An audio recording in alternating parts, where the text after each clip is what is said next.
出国那个 Schlemm 中农山希嘛。Hoi to hakabai dei bat ka statement mo kabalami na education minister Badon Berom jingi isar la men bui ba ai kajing maham yingi kino hikai SSE baladangim call off yaknik agitation bat late khai shalaki school nakaliang jong ko government kan ot na ni khati yakatulop jongi kapaar yong ba la ilap kino ki school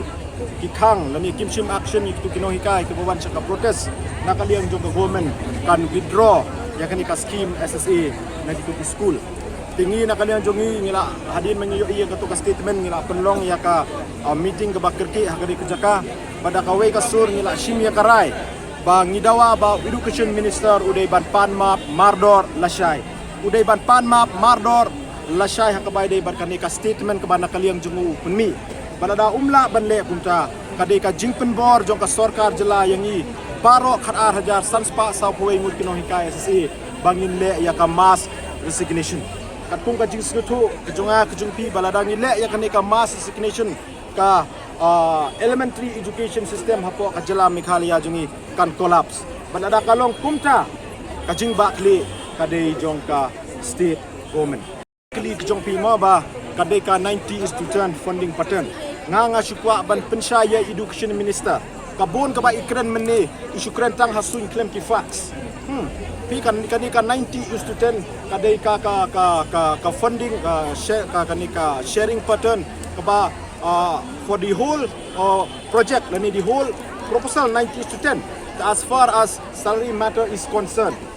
as far as salary matter is concerned nakaliang jong ka central government kan ajing irap ingi khatsan hajar kan ajing irap khatsan hajar ikilawa primary but RPO hajar yaki opa primary kata kadai yang kadai ke financial year kebala adep financial year 2021-22 but yang kata ke baduna mo HLP kaduna sa saw hajar sapo hayupi pat kaduna sa saw spa kandai bolai kadai ka responsibility jong ka state foreign ke ban pinbiang yang kadai ka pisa ke baduna pembangong menne nakaliang jong ka state government ka syubat sa beja ita ipisa sispa saw crore pi kadai ka sispa saw crore kadai ka pisa ke ba kabadai ka capping norms kabadai ka state government kadai ban pendap naka state budget kadai claim ai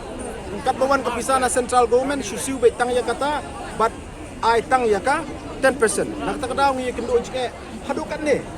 mo tidalon nang ta uang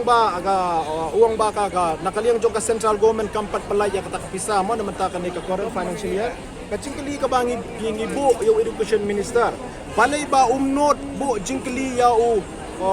Chief Minister Badon Berom jingi isar Konrad ki sangma ibabat ya ka atnat finance department ba balai ba ibatsa ya ka balance amount ka ba 100 crore ka badai na mentaban penkam ba siu ya ka tulop jingi jong na February and March hado mentah hapo finance department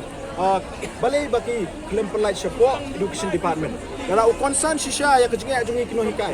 kelisi sar rembui ba balai ka finance department ka claim pelai ya ka bisa